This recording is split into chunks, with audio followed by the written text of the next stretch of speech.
Assalamualaikum. So, saya buat video lagi hari ni. Kali ni saya nak bercakap tentang unwritten laws in life. Ada satu benda yang saya belajar dalam hidup yang bagi saya sangat penting lah, sebab saya yakin semua orang memang duduk dalam sesebuah organisasi. Tak kisahlah kerajaan ke, NGO ke, atau swasta atau whatever. So, kita ni biasanya duduk dalam organisasi. So, salah satu ilmu yang saya belajar dalam kehidupan, never outshine your master. So, apa pun yang kita buat dalam hidup, tak kisah apa, selagi mana kita ada hierarki, ada boss di atas kita, ada leader di atas kita, satu benda yang kita semua patut tak buat. Jangan melangkaui ketua kita. Maksudnya apa? Contohnya, kalaulah kita ni lebih cerdik daripada ketua kita, ataupun lebih berbakat, ataupun ada apa-apa kelebihan, whatever, apa pun kelebihan kita yang kita ada, jangan sesekali kita outshine the master. Sebab kita kena faham satu benda. Yang ni adalah psikologi.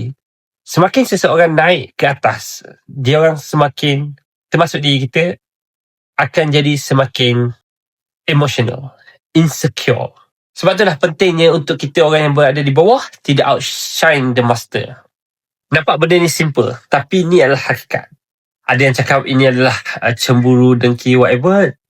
Saya tak tahulah nak guna perkataan tu apa, tapi yang pasti ini adalah common psychological trait dalam semua orang, termasuk diri kita. Kita jangan cakap dekat orang je. Kita sendiri, kalaulah kita berada di tempat paling atas sekalipun, kita akan berkelakuan sama.